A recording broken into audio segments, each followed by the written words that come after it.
부처님의 생애를 이제 이해할 수 있고 또 이것을 다른 사람에게 이제 좀 설명해 줄 수 있는 정도가 되지 않나 생각을 합니다. 여러분들 교재 22쪽에 보시게 되면 부처님의 그 탄생에서부터 멸반에 이르는 전 과정을 8그림으로 이렇게 표현해 주고 있죠. 그죠? 첫 번째가 도솔레이상입니다. 그러니까 도솔레이상. 이것은 이제 부처님의 전생에 저 도솔촌으로부터 흰 코끼리를 타고 마야왕비의 오른쪽 옆구리로 하생을 하는 그런 장면이죠. 다음에 이제 비람강생상이 이제 두 번째 장면인데, 그러니까 비람강생상. 룸비니 동산에서 부처님께서 이제 중생 세계 마야왕비의 몸을 의탁해서 이 세상에 태어나는 장면을 그려놓은 것이 비람강생상이에요. 그래서 실제 이제 우리가 좀 있으면 부처님 오신 날이지만은 이 부처님이 오심을 경전상에서는 굉장히 아주 장엄하게 찬탄을 하고 또 묘사를 해놓고 있다라고 하는 거. 그래서 이제 우리가 봤을 때는 조금 현실적인 어떤 입장에서 보면 좀 말이 안 되는 이런 요소들이 있는데, 그것은 말이 안 되는 것이 아니라 후대의 사람들이 그렇죠. 이거는 예수도 마찬가지고 위대한 성자들의 어떤 탄생을 현실적인 것보다는 조금 신화적인 이런 모습으로 묘사해 나타나는 것도 여러분들이 정리를 해주시면 좋을 듯 싶습니다. 그 다음에 이제 25페이지 넘겨보시면, 이제, 결국 이 시다르타 태자는, 왕자의 삶을 이제 살면서도, 우리가 흔히 말하는 물질적인 욕망보다는, 자신의 어떤 삶에 대해서, 또 어떤 괴로움의 문제에 대해서 고민을 하게 되는데, 이 사문유관상이라고 하는 것은, 이 어떻게 보면 출가를 암시하는 장면이다. 여러분들이 이해를 하셔야 됩니다. 그러니까 사문유관상. 그래서 이 사문은 동서남북이라고 하는 방위를, 그죠? 공간적인 의미를 나타내는데, 이 이제 교재에 나와 있듯이 노인과 병자와 그다음에 죽은 장례행렬, 그다음에 출가 수행자를 보게 됨으로써 어떻게 보면 이 지금 사문유관상에서 얘기하고자 하는 것이 바로 이제 부처님의 출가의 어떤 그런 복선을 깔고 있는 내용이라고 보시면 됩니다. 그리고 이제 27쪽에 보시게 되면 이제 유성출가상이다라고 네 번째 그죠? 이제 유성출가상. 이제 말 그대로 이제 출가. 우리가 이제 출가라고 하는 것은 집을 나간다라는 단순한 그런 의미가 아니죠, 그죠? 그래서 우리가 종교적인 의미로는 출가라고 하는 것은 몸과 마음의 속박으로부터 벗어나서 지금 현재의 삶보다 좀 더 나은 삶을 나아가기 위한, 그래서 이제 우리가 파비자라고 하는 인도 말이 있는데 앞으로 나아간다 이런 뜻이에요. 그래서 이제 이 시다르타 태자가 성을 넘어서 드디어 출가로 이렇게 길로 나가게 되는데, 그때가 이제 세속으로 29이 되던 2월 8일. 그래서 이제 여러분들 같은 경우는 부처님이 이제 29살에 2월 8일에 출가를 했다. 이 정도도 이제 기억을 꼭 하셔야 됩니다. 아셨죠? 네. 자, 그래서 유성 출가상의 장면이 나오게 되고, 28쪽에 보시게 되면, 그리고 나서 이제 설산수도상이다라고 하는 장면이 이제 등장을 하는데, 이 설산이라고 하는 것은 눈 속에서 부처님이 수행을 했다라기보다는 고행의 의미를 담고 있습니다.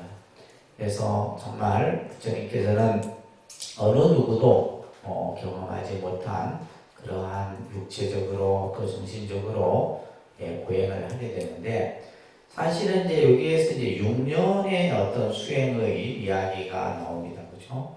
근데 이제 우리가 부처님께서는 이 시다르타 태자는 사실 이미 탄생하기 이전부터 뭐였죠? 부처였고 보살이었다는 거예요. 그래서 단지 이제 6년이라는 시간만을 통해서 부처가 되신 것이 아니라 이미 부처의 모습을 갖췄지만은 그 고행의 모습을 우리 중생들에게 또 보여주신 거예요. 그래서 이 설산수도상은 어떻게 보면 이 깨달음의 그 구도의 과정이 그만큼 힘들고 어렵다라고 하는 이런 모습을 설산수도상의 장면으로 보여줬습니다. 자, 그리고 나서는 이제 수화항마상이다. 수화항마상. 여러분들 다 기본 과정에서 배웠기 때문에 다 머릿속에 들어있죠, 그죠? 네, 수화항마상은 이제 깨달음을 얻는 장면입니다, 그죠? 수화항마상의 장면은 뭐예요? 깨달음을 이제 얻게 되는. 그래서 부처님이 이제 드디어 인류의 스승이신 고타마 부처님이 되시는 장면이에요. 근데 실제 이제 이 부처님이 되시는 과정에서도 6년이라고 하는 고행의 시간도 굉장히 힘든 시간이었지만은 마지막 이제 깨달음을 얻기 그 직전에도 여기서 이제 마왕 파순이라고 하는 이제 인물이 등장해서 부처님의 수행을 방해를 하고 이러한 장면들이 나오는데 이 수화항마상은 어떻게 보면 이제 우리 중생의 입장에서 보면 깨달음을 얻는 과정에 있어서 엄청난 이러한 어떤 장애의 이 상황들이 생길 수 있다라는 거죠, 그죠? 그래서 이제 30쪽에 보시게 되면 여러분들 꼭 기억해야 될 내용이 도고마성이라는 말이 있다 그랬어요, 그죠? 그러니까 도고마성.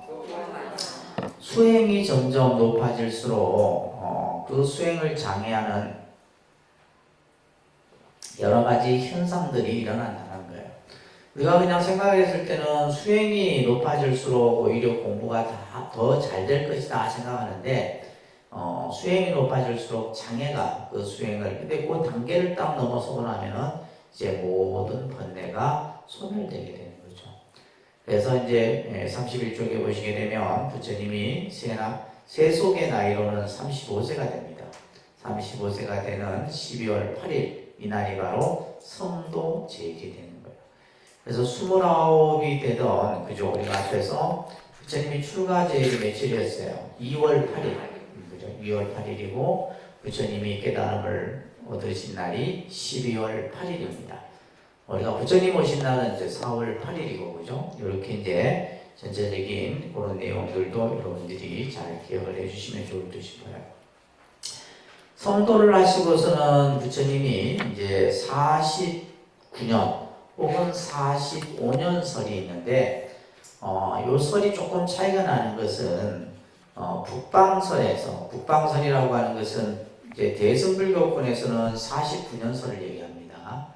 49년설을 얘기하고 남방불교, 다시 말해서 저쪽 스리랑카라든지 태국 이쪽 남방불교권에서는 45년설을 얘기하는데 그것은 이제 학자들의 연구의 어떤 과정에서 나온 이제 연수의 차이라고 보시면 됩니다.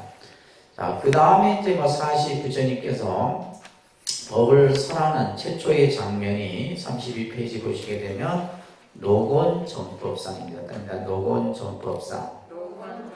그래서 이 노곤정법상은 여러 가지 의미를 담고 있다고 그랬죠. 삼보가 이곳에서 성립이 됐다라고 하는 것도 여러분들이 꼭 기억을 하십시오. 우리가 불교의 삼보라고 하는 이 개념이 갖춰진 곳이 바로 녹야원이라고 하는 장소예요. 여기에서 이제 부처님과 부처님의 제자, 승가, 부처님의 가르침인 법이 이제 갖춰지게 되는데 이 오비구에게 당시 이제 부처님께서 중도의 설법이라든지 연기설법 여러 가지 이제 우리가 말하는 교리적인 초기 교설에 대한 내용들을 쭉 설하시게 됩니다. 그리고 33쪽에 보시게 되면 이제 이 야사라는 청년을 제도하면서 야사의 아버지 어머니를 제도하면서 최초의 남자 신도인 우바이의 이제 제도가 이루어지게 된다는 것도 여러분들이 기억하시면서 그 다음에 33쪽에 보시게 되면 전도서론이 있어요. 이 전도서론은 여러분들 꼭 한번 읽어보시기 바랍니다. 우리가 이제 이 전도, 또 우리가 요즘에는 불교에서는 포교라는 용어를 같이 쓰고 있는데, 부처님이 이 중생들에게 법을 설하는 그 목적이 이 전도서론 속에 담겨 있죠. 그죠? 그것은 34쪽에 보시게 되면 많은 사람들의 이익과 행복과 안락을 위하여라고 하는 요 구절이 부처님께서 법을 설하고자 하는 목적이었던 거예요. 그래서 여러분들이 불교를 공부하는 목적도 여기에 있어야 된다는 거예요. 내가 왜 불교를 공부하느냐? 많은 사람들의 행복과 이익과 안락을 위해서다라는 거예요. 아시겠죠? 그래서 그러니까 불교는 나 자신보다는 어떻게 보면 중생을 위해서, 그러니까 결국 부처님의 삶도 중생을 위한 삶이었다는 거예요. 그리고 가섭 삼형제를 제거하고 또 최초의 절인 빈비사라 왕이 혼납한 중림정사에서 이제 오랫동안 법을 설하시게 됩니다. 그리고 부처님의 상수제자였던 사리불 목걸련이 귀의를 하게 되고, 그 다음에 이제 이 가섭삼행제라고 하는 천여 명의 제자들이 불교의 교단에 귀의를 하게 됩니다. 그리고 36페이지 보시게 되면 이제 기원정사, 우리가 이제 지난 그 영상에서 봤듯이 이 기원정사나 중림정사는 부처님 당시 때 아주 중요한 부처님의 수행의 거점지였다는 거예요. 그래서 이제 기원정사 같은 경우는 실질적으로 부처님께서 뭐 25왕거 정도, 그러니까 25년을 여기에서 기거하셨다 할 정도로 이 기원정사가 아주 중요한 그런 어떤 이제 사찰로서 어떤 부처님의 법을 전하는 공간으로서의 역할을 했다는 것을 알 수가 있고요. 그 다음에 이제 코살라국의 파사이 왕이 귀의를 하게 되고, 그래서 이제 당시에 여러 처음에는 이제 16대국에서 나중에 이제 8나라로 이제 크게 나눠지게 되는데, 이런 나라의 왕들이 불교에 귀의를 함으로써 불교가 크게 빠른 시간 안에 성장할 수 있었다. 이런 것들도 이제 우리가 눈여겨볼 일이죠. 그 다음에 이제 부처님의 고향인 카필라국에 가서 카필라국의 왕자를 비롯해서 여러 이제 사람들을 제도를 시킵니다. 그 다음에 이제 500여인의 출가. 그래서 이 500여인의 출가를 계기로 해서 비구니 교단이 성립이 되게 된다라는 것도 보죠. 그래서 처음 우리가 이제 처음 이제 부처님이 법을 설했을 때는 비구 교단만 형성이 됐다가 나중에 이제 비구니 교단이 만들어지게 되죠. 그 다음에 뭐 앙굴리말라, 데바다타 이런 이제 그 이야기들은 부처님의 교단사에 있어서 아주 중요한 그런 의미를 가지고 있습니다. 그러면서 38쪽에 보시게 되면 실제 우리가 소가모니 부처님은 바라나시 녹야원에서 법을 불리신 이후로 이제 우리가 지난 시간에 지도 잠깐 보셨죠. 인도 지도에서도 잠깐 이제 뭐 지도를 정확하게 이렇게 뭐 그리기보다 요런 형태가 이제 인도 지도를 한다면 실제 부처님이 활동하셨던 지역은 요 정도 지역이에요. 그래서 여기 이제 예를 들면 겐지스강, 그 다음에 이제 인더스강이 이렇게 흐르고 있고, 그죠? 그러면 실제 요 지역을 중심으로 부처님께서 교화를 하신 거고, 왜냐하면 인도라는 나라가 뭐 그 거리상의 땅 면적이 굉장히 넓다 보니까 그때는 뭐 교통수단도 없었잖아요. 전부 부처님은 걸어서 전부 이제 교화를 하셨고, 실제 이런 지역들은 뭐예요? 전도사들을 보내서 부처님의 법을 전했다라고 보시면 됩니다.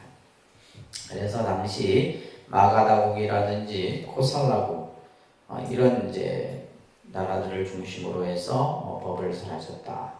특히 부처님이 법을 설함에 있어서 신분, 인종, 성의 구분 없이 그죠? 모든 중생을 평등하게 법을 설하셨던 겁니다. 그래서 당시 이제 신분 제도가 철저했었던 사회의 어떤 구조 속에서 불교는 이제 누구나가 출가를 하게 되면 어떤 그 세속에서 가졌던 신분이 다 없어지는 거예요. 그래서 이제 우리가 이제 그런 것들이 지금도 우리 이 불교의 어떤 그 전통 속에 남아있죠. 출가하기 전에 무엇을 했든 또 세속의 나이가 얼마든 이게 필요가 없는 거예요. 출가를 하고 나서부터는 뭐요? 그때부터 이제 모든 출가 수행의 그런 과정들도 똑같이 하게 되고 또 세속에서의 나이도 필요 없고 오로지 뭐요? 출가한 그 횟수부터 해서 이제 위아래가 결정이 되게 되는 이런 것들도 우리가 지금까지 전해져 내려온다고 보시면 됩니다. 38쪽에 맨 아래 보시게 되면 니다이라고 하는 이거는 이제 천민 계급 출신이에요. 니다이들 제도를 하시게 되고 또 이제 수다타 장자였던 옥야라고 하는 이 옥야를 제도하게 되는데 이 옥야를 제도했던 경전이 옥야경이라는 경이 있어요. 그래서 이제 이 옥야경 같은 경우는 이제 쉽게 얘기해서 이제 뭐 며느리가 시어머니에게 해야 할 도리라든지 부모 자식의 도리라든지 또 어떤 인간관계의 어떤 도리에 대한 얘기를 설하고 있는 것이 옥야경이에요. 그 다음에 파사이광의 승방무인을 제도해서 이제 이와 관련된 경전이 이제 승만경이라는 경이 또 나오게 되죠, 그렇죠? 그리고 여러분들이 이제 잘 아시는 이제 영축산에서 부처님이 법화경을 설하시게 되고, 뿐만이 아니라 이제 여러 이제 그 신분에 있었던 사람들이 부처님께 정사를 지어드리고 하게 되는데 그 중에 이제 여러분들이 바찌족에 안바팔리라고 하는 이제 그 당시에 이제 기생이었어요. 이 안바팔리가 부처님께 이제 동사를 기증을 하는 이런 이야기들도 경전에서 설해지게 됩니다. 그러면서 부처님이 이제 마지막 열반의 이제 그 장소인 쿠시나가라로 길을 떠납니다. 그래서 그 열반의 모습을 쌍림 열반상이다라고 하죠. 그러니까 쌍림 열반상. 쌍림이라고 하는 것은 그 나무가 두 그루가 이렇게 딱 세워진 그 사이에 부처님이 이제 열반에 들게 되는데. 쿠시나가라라고 하는 지역에서 이제 열반에 들게 되죠, 그죠? 자, 근데 이제 이 열반과 관련된 열반의 길을 떠나면서 쭉 설해지는 경이 있는데 너무나 유명한 경 가운데 하나가 열반경이라는 경이 있습니다. 나중에 이제 우리가 기회가 되면 한번 꼭 공부해 볼 만한 경전이기도 하죠. 자, 그러면서 마지막까지 부처님은 중생들에게 가르침을 설합니다. 예를 들면 이제 그 춘다가 당시 대장장이었는데 이 춘다가 준 버섯 공양을 드시고 이제 더욱더 이제 조금 몸이 더 안 좋아지십니다. 그러면서 이제 마지막 구시나가라에 도착해서 그 구시나가라의 쌍잎 두 나무 사이에 자리를 펴고 놓으시면서 마지막 우리 제자들에게 하셨던 말씀이 뭐요? 세상은 변한다. 세상은 끊임없이 변하나니 게으르지 말고 열심히 정진해라. 그때 이제 부처님이 마지막에 열반에 드시는데 그때가 80이 되던 2월 15일이 됩니다. 2월 15일이 부처님이 열반에 드셨다. 그러니까 열반이라고 하는 것은 단순히 육체적인 어떤 죽음을 의미하는 것이 아니라 불교에서의 열반은 뭐냐면 완전한 깨달음을 의미합니다. 불교에서의 열반은 어떤 의미라고요? 완전한 깨달음. 깨달음을 의미하는데 우리가 이제 이 열반을 얘기할 때도 두 가지 개념이 있어요. 하나는 뭐냐면 유여열반이라고 하는 열반의 의미가 있어요. 유여열반. 그다음에 유여열반. 또 하나는 무여열반 이런 개념이 있어요. 무여열반, 유여열반. 그래서 우리가 이제 열반이라는 말은 니르바나라는 어원을 가지고 있죠. 이것은 뭐냐면 불이 꺼진 상태를 열반이라고 해요. 그래서 실제 열반은 탐진치 삼독이 소멸된 상태를 열반이라 한다. 이렇게 열반이라는 말을 정의를 합니다. 그래서 열반이라는 것은 깨달음의 완성, 깨달음이 이제 다시 말해서 번뇌가 다 소멸되어진 상태를 열반이라는 거예요. 그래서 이제 유여열반은 뭐냐면 이것은 육체가 존재한 상태에서의 열반이에요. 육체가 존재한 상태에서의 열반. 그러니까 이 유여열반은 어떤 상태겠어요? 부처님이 보리수 아래에서 깨달음을 얻은 상태는 유여열반이 되는 거예요. 부처님께서 보리수 아래에서 그죠? 깨달음을 이룬 그 열반은 뭐예요? 유여열반이 돼요. 근데 무여열반은 이것은 이제 우리가 완전한 열반이다 얘기를 하는 거예요. 그래서 이것은 이제 우리가 육체가 소멸되고 그죠? 육체가 소멸된 상태의 열반을 무여열반이다. 그리고 완전한 번뇌까지도. 왜 그러냐면 육체가 남아있게 되면 그래도 이 번뇌가 아직 남아있는 상태예요. 그래서 이제 실제 이제 우리 서가모니 부처님께서도 이제 나이가 들면서 그죠? 몸이 아프고 요즘 말로 얘기하면 나이가 들면서 생기는 병을 부처님도 다 겪게 되시는 거예요. 허리도 아프고 뭐 그죠? 이런 것들은 그것으로 인해서 뭐가 생겨요? 번뇌가 생긴다는 거예요. 그렇기 때문에 이제 이 육체가 소멸됨으로써 모든 번뇌가 다 소멸되는 것을 무여열반이다 한다. 그래서 이제 이 열반의 의미까지도 여러분들이 이제 나중에 또 경전을 또 통해서 공부를 하시겠지만 이렇게 이해를 하시면 좋을 듯 싶어요. 자, 우리가 그래서 부처님의 탄생에서부터 열반에 이르는 이 전체적인 내용들을 여러분들이 잘 이 스토리를 요즘에는 이제 이 좋은 책들이 참 많이 나와 있습니다. 그래서 얼마 전에도 보니까 어느 시인이 부처님의 생애를 그냥 전체적으로 또 쓰기도 책을 편찬해야 되고 했던데, 그래서 이런 내용들은 여러분들이 시간이 날 때 부처님의 생애나 이런 것들은 꾸준하게 공부를 좀 하시면 좋을 듯 싶어요. 자, 오늘은 좀 진도상 여러분들 이제 부처님의 공덕과 불신에 대한 얘기를 조금 정리하고 다음 주부터는 이제 선에 대해서 한 4주 정도 공부를 할까 합니다. 자, 제 3장을 한번 보도록 하겠습니다. 자, 우리가 이제 이 부처님의 생애를 통해서 사실은 부처님이 아직까지 여러분들이 이제 뭐 전체적인 내용을 다 이해를 하고 있지 못하다 보니까 그냥 우리가 막연히 그냥 부처님 이렇게 이제 생각을 하게 되는데, 우리가 이제 부처님은 그러니까 우리가 불교에서 부처님이라고 하는 이 용어 자체가 사실은 엄청난 그 의미가 그 속에 담겨 있는 거예요. 예를 들면 이제 뭐 다른 종교처럼 전지전능하신 우리 아버지 하나님 이런 이제 표현을 우리는 쓰지 않더라도 그냥 서가모니 부처님 또 약사열의 부처님, 부처님이라는 이 자체가 이 용어 속에는 공덕과 지혜와 또 무한한 그런 어떤 공능이 담겨 있는 겁니다. 그래서 오늘은 이 부처님의 공덕과 또 여러 가지 부처님의 그런 가피의 힘들을 조금 공부를 하도록 하겠습니다.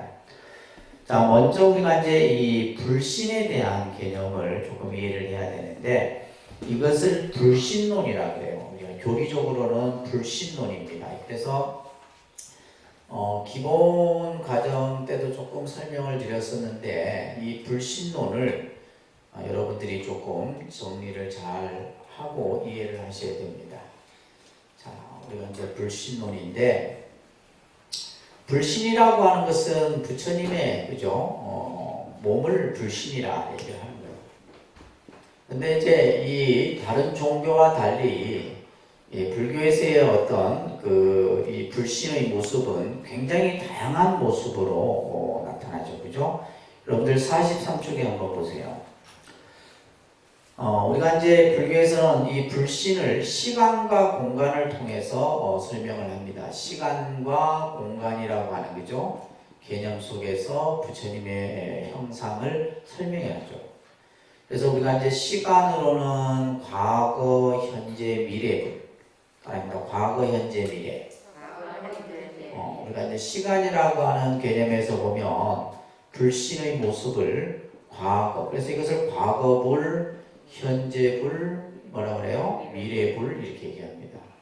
그래서 과거불은 이제 교재에 나와 있듯이 7불을 얘기해요. 과거 7불. 그래서 비바, 시불, 시기불, 비사법불, 구류, 손불, 군화, 모니불, 가섭불, 수가모니. 이렇게 이제 과거 7불을 얘기해요. 현재불은 누구예요? 서가모니불이죠. 현재불은 누구예요?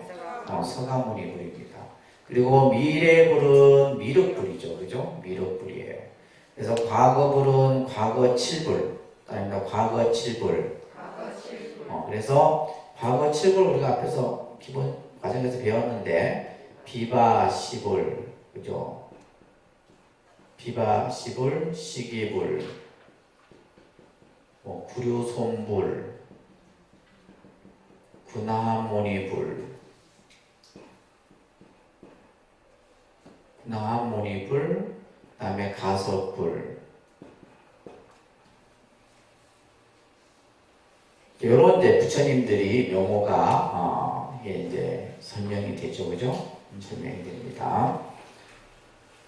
자, 그 다음에 현재불은 아까도 얘기했듯이 서가모니불이고, 그 다음에 미래불은 이제 미륵불이다. 그 다음에 이제 공간으로도 이제 우리가 공간적으로. 그래서 보통 이제 사방불, 따릅니다. 사방불. 사방불 하면 동서남북 이렇게 해서 사방불을 얘기해요. 동쪽에 계신 부처님, 서쪽에 계신 부처님, 남쪽에 계신 부처님, 북쪽에 계신 부처님. 그 다음에 이제 사방불에서 좀 나가면 오방불이 돼요. 따르면 오방불. 이렇게 이제 부처님이 좀 자성으로 이제 설명이 되어지는 거예요. 오방불은 이제 사방에다 뭐예요? 중앙을 하게 되면 오방불. 그 다음에 오방불에서 이제 육방불이 나와요. 그다음에 육방불. 육방불은 뭐냐면 동서남북에다가 상하. 그래서 상방불, 하방불 이렇게 돼요. 여러분들 신행집 가지고 계시죠? 그래서 신행집 보시면 아미타경 경전을 보게 되면 이 내용을 여러분들이 쉽게 볼 수가 있어요. 한번 보세요. 그래서 이 아미타경은 이제 서방의 이제 아미타 부처님에 대한 그죠? 얘기이기 때문에 이게 이제 그런 내용들이 자세히 언급이 되어 있어요. 286쪽에 한번 보시면 동방 아촉비불, 수미상불, 대수미불, 수미강불, 묘불. 그러니까 부처님이 굉장히 셀 수 없을 정도로 많아요. 그래서 우리가 보통 천불, 만불, 이런 명호집도 있죠, 그죠? 천불 명호집, 만불 명호집이 있는데, 그러니까 동쪽에 이런 이제 부처님들이 계시는 거예요. 그래서 아촉불, 이런 대표적인 분이 이제 아촉불인데, 수미상불 이런 부처님들, 그죠? 그 다음에 밑에 보시면 남방에 있죠, 그죠? 남방 세계에 부처님이 계시는데, 일월등불, 명문강불 이런 부처님들이 쭉. 근데 보면 이 부처님들이 그죠? 셀 수 없을 만큼 합니다. 셀 수 없을 만큼. 그래서 이제 불찰미진수 불. 그 부처님의 세계가 미진수, 티끌수만큼의 많은 세계에 또 그 세계에 계시는 부처님이 계시다. 그래서 이제 화엄경 같은 데서는 어떻게 표현하냐면 이 우주법계가 다 부처님이다. 모든 것이 다 부처다. 이렇게 표현하는 거예요. 그 다음에 이제 287쪽에 보시면 서방세계 나오죠. 그죠? 무량수불이 아미타 부처님을 무량수불이라고 해요. 무량상불, 대광불, 대명불. 이런 부처님들이 그 밑에 보시면 항아사수 제불 이렇게 되어 있죠. 되어 있어요? 안 되어 있어요? 항아사수. 항아사수는 뭐예요? 겐지스 강의 모래수를 겐지스 강의 모래를 항아사라고 얘기해요. 항아사. 그래서 이제 셀 수 없는 수를 비유할 때 이 경전을 보게 되면 항아사라는 표현이 나와요. 그래서 셀 수 없는 그 수를 표현할 때 항아사, 겐지스 강의 모래를 표현하는데 그 수만큼의 많은 부처님 이런 뜻이에요. 그리고 그 다음 페이지 보시게 되면 북방세계로. 그러니까 이제 불교는 이 공간의 개념에서 보면 이제 뭐 우리가 예를 들면 동쪽, 남쪽, 뭐 서쪽, 북쪽 이렇게 하는데 불교는 이 공간이 어디가 좋고 어디가 나쁘고 이런 개념이 없습니다. 공간으로 보면 불교의 입장에서 보면 시방이 전부 하나의 공간인데 그래서 어떤 공간이 더 낫고 어떤 공간이 못하고 이런 게 개념이 없어요. 아시겠죠? 네. 이사를 가고 싶을 때는 그냥 내 마음에 드는 대로 가시면 되는 거예요. 공간 따지고 이럴 필요 없는 불교적 사고가 아니에요. 그거는 이제 예를 들면 이제 유교적 사고에서 이제 얘기를 하는 거죠. 우리가 보통 유교적 사고에서 북쪽은 좀 안 좋은 쪽으로 이렇게 보면. 근데 불교는 뭐요? 이 공간 개념이 전부 하나의 공간 개념으로 설명합니다. 그 다음에 보시게 되면 하방세계, 상방세계 나오죠. 그래서 아미타경 같은 경우는 육방불의 이야기가 여기서 나오는 거예요. 그래서 경전마다 좀 다 다릅니다. 자, 그래서 사방불, 오방불, 육방불. 그래서 육방불에서 이제 좀 더 나아가면 이제 시방불이 되는 거예요. 시방불. 그래서 여러분들이 항상 예불 할 때마다 늘 이렇게 우리가 부처님을 예배를 드릴 때마다 하는 표현이 시방삼세 일체제불 이렇게 합니다. 시방삼세 일체제불. 시방삼세 일체제불은 시간과 공간을 통틀어서 모든 그죠? 계시는 부처님들을 다 얘기하는 거예요. 그러니까 예를 들면 부처님을 뭐 낱낱이 이렇게 얘기 안 해도 시방삼세 일체제불 하게 되면 이 우주법계에 계신 모든 부처님을 표현하는 겁니다. 자, 그 밑에 교재에도 나와 있죠, 그죠? 시방삼세 일체제불. 자, 이렇게 해서 이제 이 불신의 개념을 시간과 공간의 개념을 통해서 이렇게 설명을 하고 있는데, 자, 44페이지 넘겨가 보세요.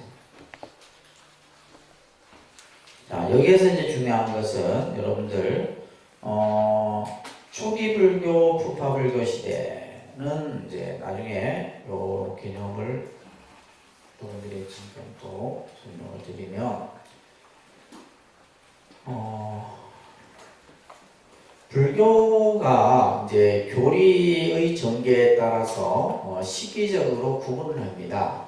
그래서 우리가 뭐 2600년의 불교를 크게 구분을 할 때 이제 시기적으로 부처님 그 시대로부터 시작해서 쭉 이렇게 구분을 하게 되면 보통 이제 이런 식으로 구분을 하게 돼요. 여러분들도 이제 요 개념들을 하나하나 공부를 하시게 되는데 바랍니다. 초기 불교, 부파 불교, 한번 들어보셨죠, 그죠? 그 다음에 대승 불교.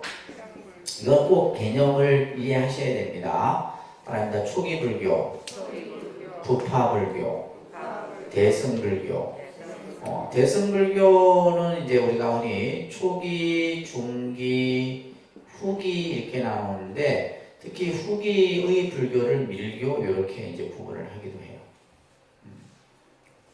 자, 이게 이제 전체 우리가 이제 불교가 쭉 그 교리적으로 또 여러 가지 사상적으로 전개되어 온 모습들이에요. 그래서 이 개념을 여러분들이 잘 이해를 하시게 되면 어떤 궁금증이 해소가 되냐면 이 불신론은 그래서 처음 불교를 접하는 사람들이 사실 혼돈하는 부분이 그죠? 예를 들면 어떤 절에 갔더니 뭐 예를 들면 그 절에는 아미타 부처님을 주불로 모시고 늘 아미타 부처님만 하라고 또 어느 절에 갔더니 약사열의 부처님만 얘기하고 또 어느 절에 갔더니 서가모니 부처님 또 어느 절에 갔더니 미륵불만 얘기하고 그죠? 그러니까 이 지금 뭐 이 부처님들은 가장 대표적인 부처님들인데 너무나 많잖아요. 그러니까 시방삼세 일체제불이라고 하는 표현이 있는 것처럼 너무나 많은 부처님, 우리가 또 불교에는 부처님만 있어요. 부처님만 계시는 게 아니잖아요. 또 누구예요? 보살도예요. 보살도 보니까 뭐 또 셀 수 없을 만큼 보살이 있어요. 또 보살만 있는 게 아니죠. 또 성중들만 해도 또 셀 수 없을 만큼 있어요. 그러다 보니까 이 신앙이 어느 하나의 딱 통일된 신앙이 될 수가 없어요. 그러다 보니까 다른 종교는 하나의 신을 가지고, 그죠? 그 신을 중심으로 한 어떤 통일된 신앙이 나오는데, 특히 불교는 뭐냐면 제각각이에요. 그죠? 그러다 보니까 기독교 같은 경우는 예를 들면 그들이 믿는 하나의 신을 가지고, 예를 들면 이제 파가 나누어지지만은, 우리 불교는 뭐냐면 지금 이렇게 다양한 부처님, 그 부처님 속에서 설해지는 다양한 교리, 이런 것을 중심으로 해서 종파가 나눠지게 되는 거예요. 그래서 예를 들면 뭐 조계종, 천태종, 무슨 종, 법화종, 무슨 종, 그죠? 그러다 보니까 상당히 어떻게 보면 좀 혼돈스러울 수도 있지만은 이 개념을 잘 이해하게 되면 왜 그렇게 되는가라는 것을 여러분들이 알 수가 있게 됩니다. 자, 이제 초기 불교, 부파 불교, 대승, 초기, 중기, 후기. 자, 이 개념을 정확하게 두시면서 자, 교재에 보시게 되면 초기 불교, 부파 불교 시대 때, 그러니까 이제 이 부처님 제세 시부터 얘기를 하는 겁니다. 부처님 제세 시부터. 제세 시라는 말은 뭐냐면 부처님이 처음 법을 설한 녹야학원으로부터 출발하는 거예요. 녹야학원이라고 하는. 거기서부터 이제 부처님의 제자들이 부처님께 귀의를 하고 승단이 만들어지고, 그죠? 부처님이 법을 설하고, 이제 그 시대부터 시작해서 쭉 시기가 지나서 이제 부파불교 같은 경우는 이제 이 초기 불교와 부파불교를 또 구분을 하게 합니다. 불교 역사적으로 보면. 그래서 이 역사라고 하는 것은 결국 역사학자들이 그 기준을 세워요. 그렇잖아요. 그래서 부처님이 언제 탄생하시고 언제 열반하시고 부처님이 그 당시에는 어떤 말씀을 하시고 이런 것들은 이제 이것을 전문적으로 많은 연구하는 이제 학자들이 있겠죠. 그죠? 이제 그분들이 이제 유적을 찾아가고 경을 보고 이러면서 이제 연구를 하게 되는데 이게 이제 이 시대 구분이 애매모호한 거예요. 애매모호하다 보니까 우리가 이제 이 아쇼카 왕이라는 왕 들어보셨죠? 이 아쇼카 왕은 인도를 처음 통일한 왕인데 이 왕의 즉위를 기준으로 삼아요. 즉위 연도를 기준. 왜냐하면 이것은 역사적 사실이기 때문에. 그래서 아쇼카 왕의 즉위 연도를 가지고 이 시대를 구분하기도 해요. 구분을 하기도 하고 또 하나는 뭐냐면 불교가 분열이 생겨요. 분열이 생겨요. 그래서 이제 이 분열이 생기는 시대의 불교를 우리가 부파불교라고 합니다. 부파불교. 그러면 이 분열이 왜 생기냐는 건 나중에 좀 더 공부를 할 거예요. 그래서 분열이 생기게 되는데 이 분열이 뭐에 의해서 분열이 생기냐면 결집에 의해서 나타나게 돼요. 결집. 그죠? 점점 어려워진다. 그죠? 결집이라고 하는 것은 부처님의 경험 후대 제자들에 의해서 이것이 편찬이 되게 돼요. 그래서 결집도 보면 제1결집, 제2결집, 제3, 제4결집, 결집이 쭉 이루어지게 되는데 이러한 여러 가지 역사적 사실들을 바탕으로 해서 이러한 시대를 구분을 하는 거예요. 구분을 하게 되는데 그러면 이러한 기준점을 가지고 불신론도 이렇게 구분을 하는 거예요. 학자들이 연구를 한 거예요. 그래서 초기 불교 시대 때는 당연히 뭐예요? 초기 불교는 부처님이 제세시 그리고 부처님이 열반하신 후 약 한 100년 정도를 추정을 해요. 이거는 뭐냐면 아직까지 뭐예요? 부처님의 흔적이 남아있다는 거예요. 100년 정도라도 뭐 요즘에 그죠? 뭐 보통 우리가 한 세대를 30년으로 보는데 그래서 한 100년 정도까지는 그래도 부처님의 여러 가지 어떤 그 행적의 모습들이나 사람들의 기억 속에 남아있었던 거예요. 그 시대까지를 뭐라 그래요? 초기불교예요. 그러면 이 시대에는 당연히 누가 중심이에요? 서가모니 부처님이에요. 그러겠죠, 그죠? 그러니까 서가모니 부처님이 경전상에서 뭐 예를 들면 이 부처님도 계셨고 아미타 부처님도 계셨고 무슨 뭐 미륵 부처님도 계시고 다 얘기를 했겠지만 사람들의 생각 속에서는 아 부처님 하면 누구? 서가모니 부처님만이 예배의 대상이었고 귀의 대상이었던 거예요. 그래서 이것을 일불중심 시대라 얘기를 합니다. 무슨 중심? 일불중심. 그러니까 처음에는 많은 부처님이 경전상에서 얘기를 하고 있지만은 그래도 사람들의 생각 속에는 뭐예요? 서가모니 부처님만이 부처님이라 생각이 돼요. 그러다가 그 밑에 여러분들 보시게 되면 상자부 대중부라는 말이 있죠, 그죠? 상자부 대중부라고 하는 것은 상자부에다 여러분들 뭐라 써놓냐면 보수라고 써요. 보수. 자, 이 분열이 이루어지게 되는데 여기서 이제 상자와 이제 진보라고 하는 그죠? 진보라고 하는 진보는 이제 대중부예요. 그래서 상자부 따라합니다. 상자부, 대중부. 요게 상자부와 대중부 이렇게 두 우파로 나눠지게 되는데 그래서 상자부는 좀 보수적 사고를 가진 스님입니다. 그러니까 이분들은 뭐냐면 부처님이 얘기했던 건 무조건 따라야 되고 부처님이 말씀하셨던 것은 절대 고칠 수도 없고 이렇게 주장했던 사람이에요. 그러니까 시대가 흘러도 반면에 대중부는 뭐예요? 시대가 변하니까 부처님 말씀이나 가르침이나 이런 것들도 변해야 된다고 주장해요. 그렇죠? 우리가 이제 모든 정치, 경제, 문화, 사회 모든 게 이 두 개념이 항상 충돌을 하게 되는 거예요. 그렇죠? 여러분들 가정도 마찬가지예요. 아버지가 보수면 엄마는 진보 뭐 이렇게 나누죠. 그러니까 똑같으면 갈등이 안 일어나. 근데 똑같지 않으니까 뭐가 생기는 거예요? 갈등이 생기는 거예요. 마찬가지예요. 그러니까 이게 이제 집단화가 되게 되면 집단이 된다는 것은 결국 그렇게 됩니다.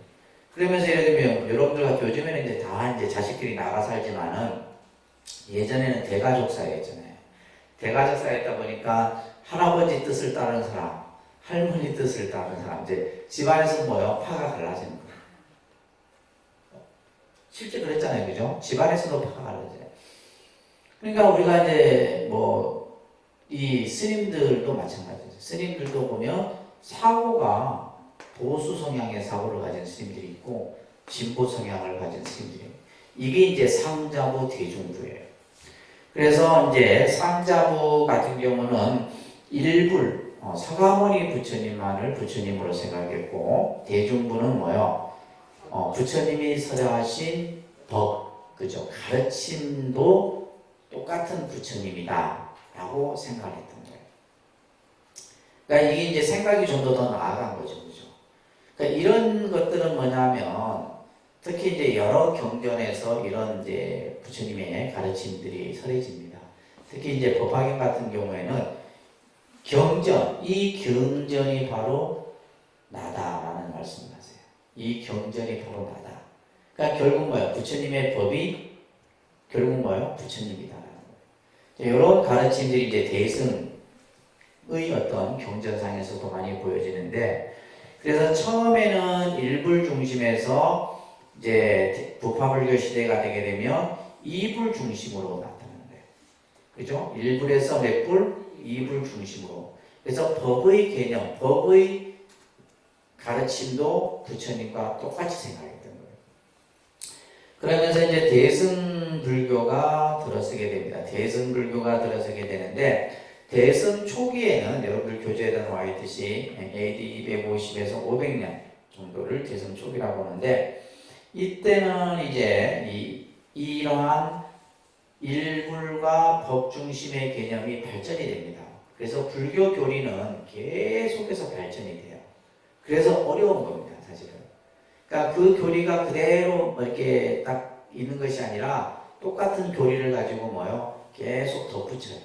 덧붙여나가요. 그래서 불교가 어려운 거지 불교 자체가 어려운 게 아닙니다. 그러니까 여러분들이 불교를 이해하려고 하면 초기 불교도 이해해야 되고 부파 불교도 이해해야 되고 대승불교도 이해해야지만 그리고 밀교까지 이해하지만 불교를 다 이해하는 거예요. 그렇죠?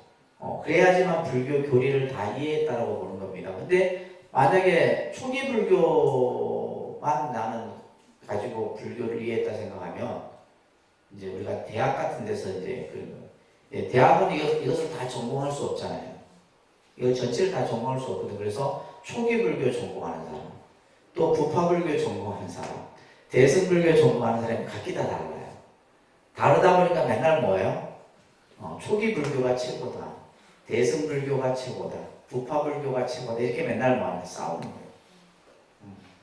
그래서 매일 그냥 책 가지고 싸움하는 게 이거예요. 그런데 이제 우리가 불교를 알려고 하면 이 전체를 다 알아야 돼요. 그래서 이제 우리가 불신에 대한 개념도 이 전체의 흐름을 여러분들이 꼭 이해를 하셔야 됩니다. 그래서 이제 결국은 이러한 불신에 대한 개념도 경전을 통해서 연구를 하는 거예요. 학자들이. 경전상에서 등장하는 부처님의 그러한 특징들을 가지고. 그래서 이제 이신불 사상이 등장하는 경전들이 이제 따릅니다. 대지도론, 반야경, 대지도론. 그러니까 반야경이 사실은 이제 초기 대승경전의 핵심이에요. 반야경이라는 경전이 있는데 이 경전은 수량이 분량이 어마어마합니다. 그래서 보통 이제 반야경 같은 경우는 600부 반야라 얘기를 합니다. 몇 부 반야? 600부 반야예요. 여러분들이 잘 알고 있는 금강경이 요게 577번째에 해당되는 거예요. 600부 반야면 엄청난 방대. 그러니까 우리가 금강경이 이제 요 경전의 한 일부예요. 그러니까 엄청나겠죠, 그죠? 엄청나게 됩니다. 그게도 보면 소품반야, 대품반야 이런 것들 이제 나중에 여러분들 2학기 때 이런 반야 사상 이런 것들을 배울 때 이런 것들을 공부하시게 되는데 이 반야경을 또 주석해 놓은 것이 바로 뭐냐면 대지도론이에요. 대지도론은 100권으로 이루어져 있어요. 100권으로 이루어져 있는데, 그러니까 이러한 경전들, 법화경도 이제 대승 초기 경전이에요. 유마경도 그렇고, 무량수경은 아미타경과 같은 계통의 경전인데, 이런 경전들은 대승 초기에 이제 만들어지게 되는데, 이런 경전에서 부처님의 모습을 이렇게 표현하고 있더라니까요. 법신, 색신. 그래서 이제 대승불교에 들어와서는 부처님의 모습을 법신과 색신의 모습으로, 그래서 색신을 이제 부모생신이라고도 하고, 그죠? 법신을 법성신이라고도 하고, 법성생신이라고 해요. 그럽니다. 시간과 공간을 초월한 초인적인 불타를 상징한다. 대승불교에 와서는, 자, 여기서 중요한 말은 뭐냐면 초인적인 불타예요. 초인적인 불타. 이게 핵심입니다. 자, 우리가 이 부처님을 여러분들이 정말 잘 이해를 하셔야 돼요. 잘 이해를 하셔야 되는데, 초기 불교 시대나 부파불교 시대 때는 그냥 부처님은 뭐예요? 서가모니 부처님. 그러니까 다시 말해서 굉장히 뭐예요? 인간적인 붓다로서의 부처님을 생각했었어요. 그 시대 때까지만 해도. 그러니까 다시 말해서 인간적인 붓다. 이렇게 표현을 합니다. 부처님을 인간적인 붓다예요. 그래서 그분이 계셨던 우리가 흔히 말하는 탄생지나 성도지나 또 그죠? 이런 어떤 그 부처님의 흔적을 찾아다니면서 공양을 올리고 이렇게 했었단 말이에요. 그런 시대였었어요. 그런데 이 대승불교에 들어서면서 부처님이 어떻게 변화하느냐면 말 그대로 신격화된 붓다로 변해요. 신격화된 붓다. 다시 말해서 초월적인 붓다라고 하는 것은 뭐냐면 부처님이 그냥 쉽게 얘기해서 뭐예요? 다 들어주는 거예요. 중생들이 원하는 대로 다 들어. 그래서 이제 이러한 그 부처님을 지금의 우리가 지금 현재 무슨 불교예요? 대승불교잖아요. 대승불교다 보니까 여러분들이 부처님께 기도하면 뭐요? 부처님이 내 기도를 들어준다 생각. 이 개념으로 바뀌게 되는 거예요.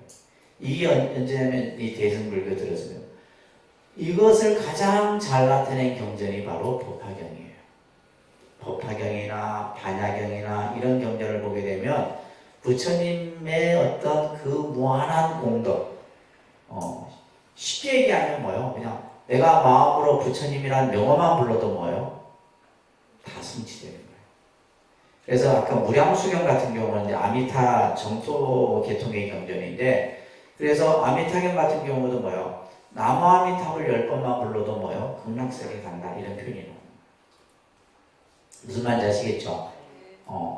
그래서 예를 들면 내가 부처님에게 공약만 올려도 내 공덕이 무량한 공덕으로 갖춰준다. 이런 얘기들이 이제 대승불교에 들어오면서 나타나게 되는다. 그래서 초월적인 붓다의 모습으로. 자, 여기 제일 중요한 개념입니다, 여러분들. 부처님을 초기 불교나 부파불교 시대 때는 인간적인 붓다의 모습으로 그려다가 대승불교에 와서는 부처님의, 그러니까 그것이 왜 그렇게 됐냐면 부처님의 공덕이 너무 크다는 걸 알게 됩니다. 부처님에 대한 연구를 하다 보니까 부처님이 가지고 계신 공덕은 중생이 그것을 다 표현할 수 없어요. 그것을 그래서 우리가 이제 여러분들 부처님의 공덕을 우리는 항상 기도할 때마다 찬탄을 하잖아요. 여러분들이 뜻을 알고 하는지 모르고 하는지 모르지만 하여튼 잘 따라하긴 하는데, 그게 여러분들 신행지 보면 100페이지에 나와요. 100페이지 한번 보세요. 이게 탐백이라 해서 부처님의 공덕을 찬탄하는 거예요. 따라합니다. 찰진신령 가수지 대해중수가음지 허공가량 분가에 무능진설불공덕. 자, 찰진이라는 것은 찰은 뭐예요? 세계예요. 세계. 찰이라는 뜻은 세계를 뜻해요. 이 우주 법계를 말합니다. 그 세계를 내가 다 그 수를 세하려서 헤아려 아는 거예요. 예를 들면 세계의 수를 내가 전부 헤아려 알고, 그 다음에 대중수가음진이라는 말은 대라는 큰 바다잖아요. 그 큰 바다 가운데 있는 내가 그에 있는 물을 다 마셔. 그러니까 예를 들면 이 세계를 다 어떻게 헤아리고 내가 바닷물을 그죠? 어떻게 다 마셔? 할 수 없는 얘기잖아요. 그죠? 이 뜻이에요. 허공가량 풍가이라고 하는 것은 이 허공 속에 부는 바람을 내가 붙들어 낼 수 있어요? 없어요? 바람을 어떻게 내가 잡을 수 없다는 말이에요. 그와 마찬가지로 무능진설불공덕이다. 능히 부처님의 공덕을 내가 다 말로 할 수 없다. 이걸 우리가 이제 기도할 때마다 항상 하는 거예요. 내가 이 세계를 다 헤아려 알고 내가 대물을 다 마신다 할지라도, 또 허공에 부는 바람을 붙들어 낼 수 있다 할지라도 이거는 할 수 없는데 내가 이것은 할 수 있지만은 부처님의 공덕은 내가 다 말할 수 없다, 이런 뜻이에요. 이런 식의 이제 그 개성들이 경전에서 나오고 있는데, 이와 같듯이 대승불교에 와서는 뭐요? 부처님의 무한한 공덕에 대한 이런 찬탄의 이야기들이 등장을 하게 되는 겁니다. 그래서 이제 법신과 색신의 모습으로, 색신은 이제 서가모니 부처님을 얘기해요. 그 다음에 대승중계에 와서는 AD 7세기 이후에 이제 삼신불의 개념이 만들어집니다. 그래서 부처님은 1신불, 2신불, 3신불의 개념으로 형성이 됐다라고 꼭 기억하셔야 돼요. 이거 핵심입니다. 부처님의 모습은 1신불에서 2신불로, 2신불에서 3신불로 나타나게 되는데, 이 3신불의 개념이 이제 유식계통의 경전에서 그 내용들이 보여집니다. 그래서 이 3신불은 여러분들이 기초 과정 때도 이제 공부를 했겠지만은 좀 잘 이해를 해드릴 필요가 있어요. 잠깐 한 5분 쉬었다 할게요. 자, 보시면 이제 대승불교에 이제 들어가서 이 삼신불 개념이 이제 정착이 됩니다. 그래서 1신불, 2신불, 3신불의 그 발달 과정을 통해서 불신론 개념이 정착이 되었다는 걸 꼭 기억하시면서 이제 이것도 이제 좀 여러분들이 외우셔야 됩니다.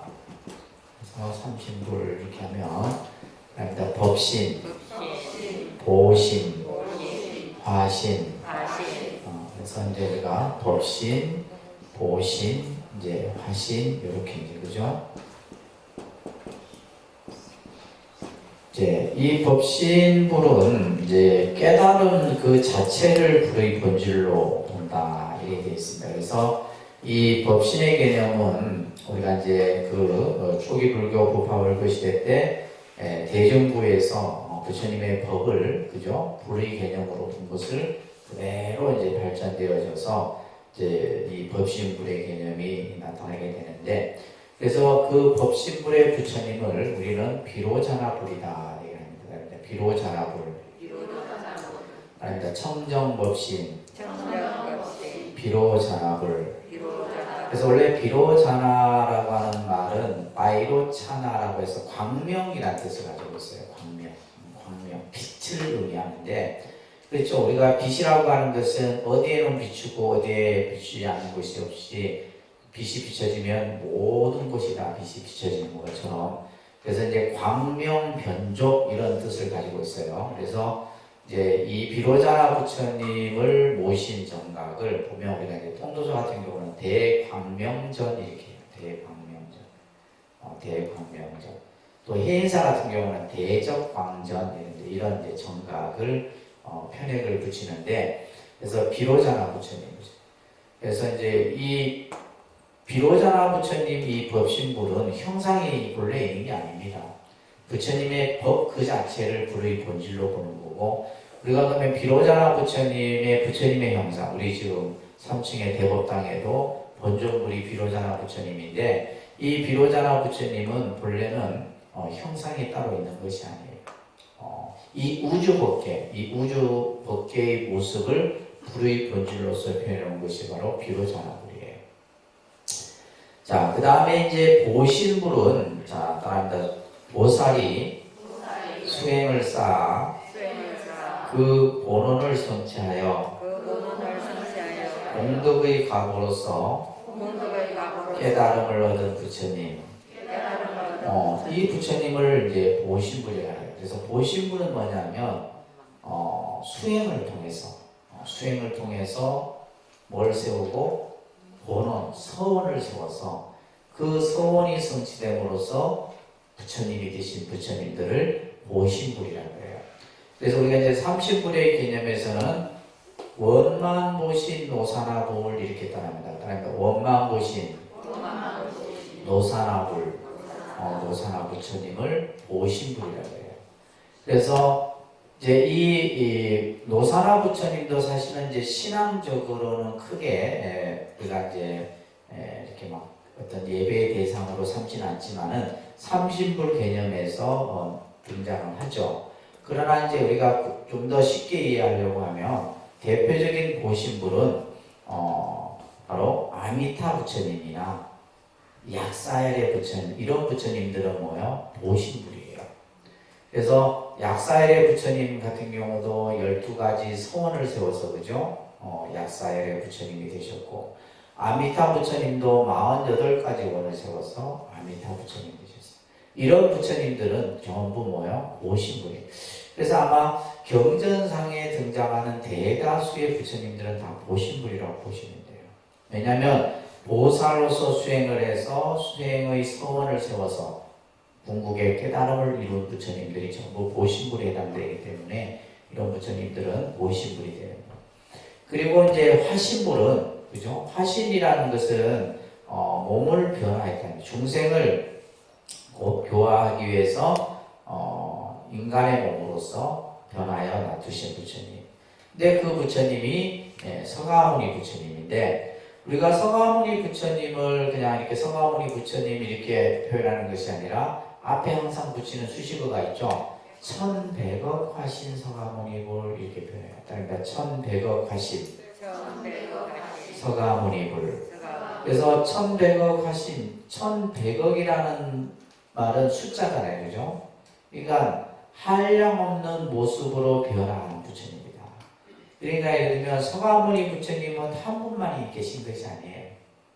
한 분만이 계신 것이 아니라 중생을 교화하기 위해서, 그죠? 서가모니 부처님이 2600년 전에 오셨지만은 지금도 중생을 제도 교화하기 위해서 우리 중생 곁으로 오신 부처님들이 수도 없이 많다는 거예요. 그 부처님들이 전부 뭐예요? 서가모니 부처님이에요. 서가모니 부처님.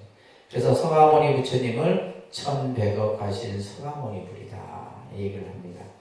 자, 그래서 따라합니다. 청정법신 비로전화불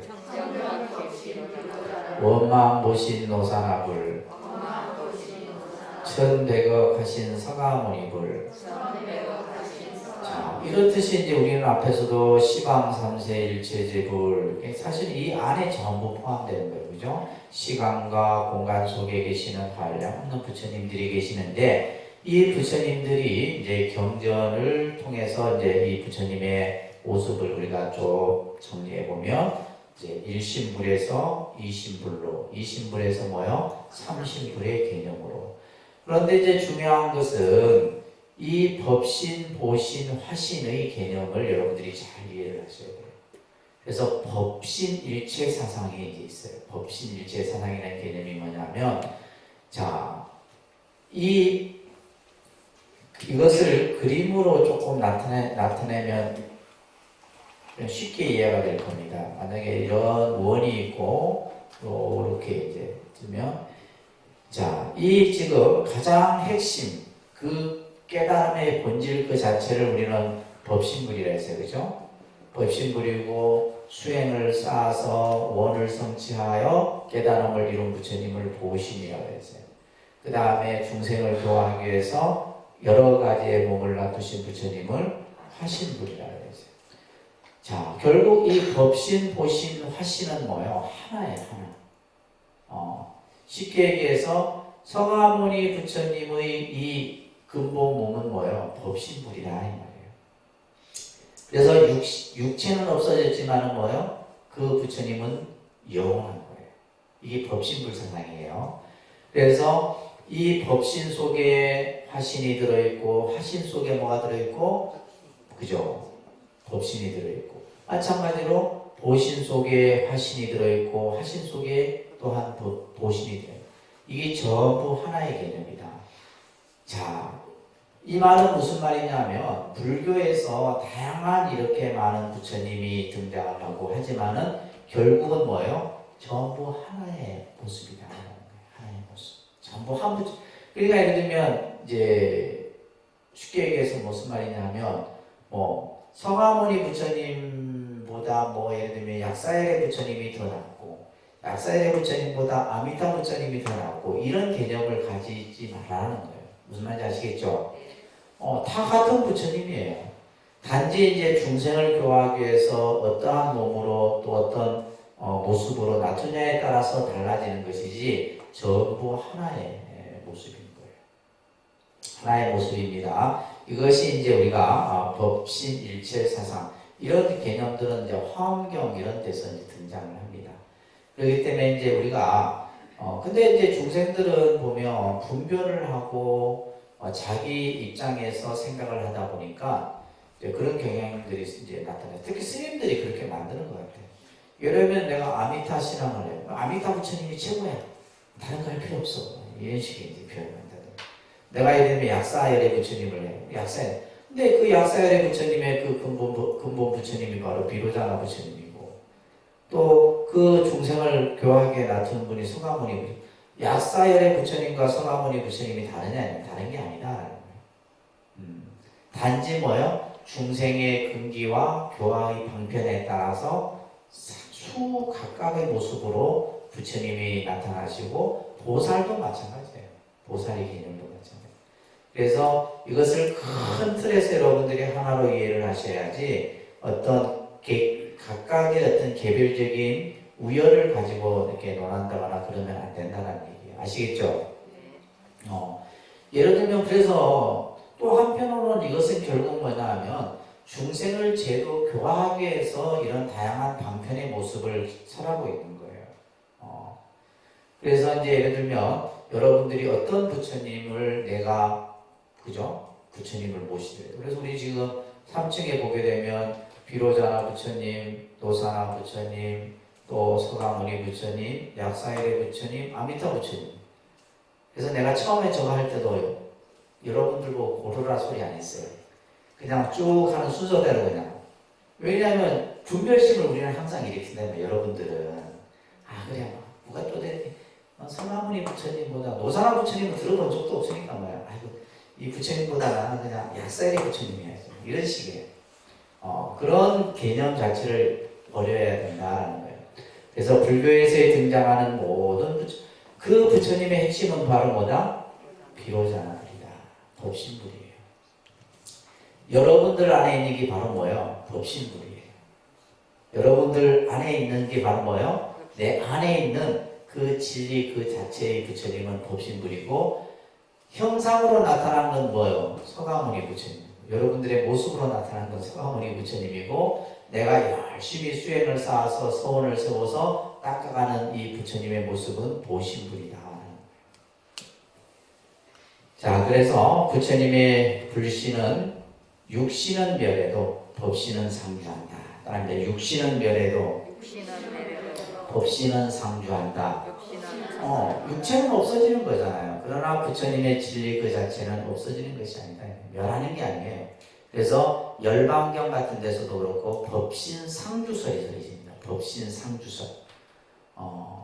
이제 이런 개념들이 앞으로 여러분들이 불교를 공부하면서 그래서 공부를 해야 되는 내용들입니다. 그래서 삼신불의 개념을 잘 이해하시면서 그 다음 페이지 넘겨보시면 부처님의 공덕의 모습인데 이 공덕의 모습을 18불공법이다 합니다. 18불공법. 이거 다 외우셔야 돼요. 예를 들면 부처님의 공덕. 그러니까 여러분들이 이걸 알아야지 부처님의 공덕이 얼마나 무량무변한가를 알 수가 있는 거예요. 그냥 당연히 그냥 뭐 절에 가서 부처님께 절하면 좋다 이런 개념을 가지고 불교를 공부할 것이 아니라 정말 내가 부처님이 이러한 정말 큰 공덕의 모습을 갖추고 계신 분이구나. 이것은 부처님만이 갖추고 계신 거예요. 부처님만이 갖추고 계신 18가지의 공덕의 모습인데 첫 번째가 심력입니다. 다릅니다. 심력. 일체를 요지하는 그죠? 마음의 힘을 가지고 있어요. 모든 것을 다 능히 이룰 수 있는 그러한 힘을 가지고 계시는데 이걸 다 이제 낱낱이 설명하기는 뭐 하지만 몇 가지만 중요한 것만 네 번째 보세요. 네 번째 뭐라 되어 있어요? 그러니까 중생의 근기를 다하는 힘. 중생의 근기를 다하는 힘을 가지고 있어요. 근기는 뭐라고 그랬어요? 중생이 가지고 있는 능력, 적성, 성품 이런 거예요. 쉽게 말해서 중생을 다 부처님이 보시면 그 중생이 어떤 능력을 가지고 있고 근기가 어디에 해당되는가를 다 아는 거예요. 그래서 근기에 따라서 법을 할 수가 있는 겁니다. 근기에 따라서 그 사람을 제도할 수 있는 거고 그 힘을 부처님은 가지고 계시는 거예요. 다섯 번째 보시면 중생의 여러 가지 의욕, 경향을 여실히 하는 힘을 가지고 있어요. 이 말은 무슨 말이냐면 중생들이 무엇을 하고자 하는지를 알아. 여러분들이 무엇 때문에 예를 들면 경전에 보게 되면 부처님께 중생이 가르침을 받기 위해서 나와요. 근데 이미 가르침을 받기 위해서 부처님 자리에 부처님 앞에 앉는 순간에 부처님은 이 사람이 무엇 때문에 왔는지를 다 아는 거예요. 중생들이 무엇을 하고자 하는지를 다 아는 거예요. 그 힘을 가지고 있습니다. 아시겠죠? 그 다음에 여덟 번째 보세요. 과거의 숙명에 의해서 하는 지력을 가지고 있어요. 중생들에 대해서 낱낱이 그 중생의 과거의 모든 어변을 다 꿰뚫고 계시잖아요. 이런 이야기들이 경전을 보면 많이 등장을 해요. 어떤 중생이 예를 들면 큰 집안의 곤란을 겪게 돼요. 곤란을 겪게 돼요. 근데 그 그러한 고통 속에 있다가 이 사람이 이제 부처님께 와서 어째서 우리 집안에 이러한 무한이 생겼습니까? 이렇게 물을 거 아니에요, 그죠? 왜 우리에게만 이런 일이 생기냐 말이에요. 그러자 부처님은 이미 벌써 이 사람의 집안의 그 어변에 얽혔던 그러한 숙세의 전생의 이야기들을 쭉 풀어줍니다. 이제 그 얘기를 드리는 건 뭐예요? 그 사람은 그때서야 결국 내가 이것을 다 경험해야 되고 겪어야 될 일이라는 것을 알게 됩니다. 그러면서 부처님께서는 그 수겁을 풀 수 있는 방법까지도, 수겁이라는 말은 전생의 업을 수겁이라고 해요. 전생의 업을 수겁이라고 해요. 여러분들이 지금 현세에 겪는 일들은 전생에 전에 닦았던 수겁의 결과로서 여러분들이 받게 되는 겁니다. 내가 지금 받는 것은 뭐다? 수겁에 의해서, 내가 지난 시간에 지었던 그 업에 의해서 내가 결과를 받게 되는데, 부처님은 그걸 다 알아. 다 아는 거예요. 또한 미래에 대해서 부처님은 아는 힘을 가지고 계세요. 앞으로 어떻게 될 것인가. 예를 들면 죽고 나서 사후의 문제는 말할 것도 없고, 중생이 어떤 앞으로 10년 후, 20년 후 어떻게 될 것인가를 다 아는 지혜의 힘을 갖고 계십니다. 그래서 이 심력은 부처님이 가지고 계신 무한한 힘을 얘기하는 겁니다. 아시겠죠? 그래서 우리가 항상 말씀드리잖아요. 기독교에서 맨날 지들이 전지전능 얘기해봤자 부처님을 못 따라오는 거예요. 근데 여러분들이 심력을 모르는 거예요. 심력을 모르니까 그냥 막연히 부처님이 다 해줄 수 있을란가 이렇게 생각하는데, 부처님은 능히 그 중생들의 모든 것을 가능케 하는 힘을 가지고 계십니다. 사무소에라는 말이 있는데, 이것은 부처님이 법을 설함에 있어서 자신있게 법을 설한다. 결국 그것은 자신있게 법을 설한다라고 하는 것은 뭐야? 내 그 법에 대해서 확신을 갖고 법을 설한다는 거죠. 그죠? 첫째는 일체 지자로서의 부처님의 자신감. 그래서 부처님은 일체를 아는 분이다. 일체를 알고 일체를 능히 다 가능케 하시는 분이 바로 부처님이에요. 또한 일체의 번뇌와 장애를 끊었다라고 하는 자신감. 또 이러한 여러 가지 업이나 번뇌와 이런 것에 대해서 법을 설하는 데 있어서의 부처님의 자신감. 그렇죠. 여러분들이 불교에 대해서 스스로 자신감이 없기 때문에 남에게 불교를 못 설하는 거예요.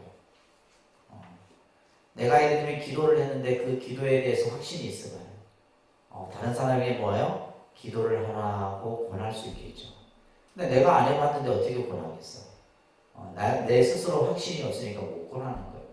근데 부처님은 이러한 어떤 네 가지 두려움이 없는 자신감을 갖추고 계시다라는 거예요. 아시겠죠? 또 개정의 사막 등을 통해서 수행을 해 나가는 그러한 가르침을 설하는 데 있어서도 자신감을 가지고 계시다. 삼념주라고 하는 것도 여러분들 잘 기억해 두십니다. 부처님은 어떠한 경우라 해도 바른 의식을 가지고 바른 생각을 가지고 항상 정념 정지의 상태에 머무른다. 다시 말해서 부처님은 흔들림이 없어요. 마음에 흔들림이 없다는 말이에요. 근데 우리 중생은 어때요? 감정에 따라서 이리 갔다 저리 갔다 하죠. 그래 안 돼요. 하루에도 그냥 마음이 수천 번, 수백 번 이리 갔다 저리 갔다. 우리는 마음에 들면 하고 마음에 안 들면 안 해. 또 나에게 비율을 맞춰주면 좋아하고, 그죠? 또 쓴소리 하면 싫어하고. 그런데 부처님은 절대 그러지 않는다는 거예요. 그래서 첫 번째는 부처님은 중생이 부처님을 신봉하더라도 그로 인해서 마음이 동요되거나 환희하는 마음이 없어요. 항상 정념 종교. 이게 이제 다른 종교는 안 믿으면 그죠? 지옥 간다. 부처님은 신봉하더라도 여러분들이 와서 공양 올리고 예를 들면 예를 한다 해서 부처님이 이뻐하고 좋아하지 않습니다. 또 안 한다고 해서 싫어하지도 않아요. 왜냐면 그것은 결국 여러분들이 스스로 닦아가야 되는 자신의 업이고, 그죠? 자신의 공덕이기 때문에. 그래서 신봉하거나 신봉하지 않거나, 그죠? 항상 마음의 동요됨이 없이 항상 정령 정지의 상태인 거예요. 늘 그래서 부처님은 항상 여러분들을 똑같은 마음으로 바라보는 거예요.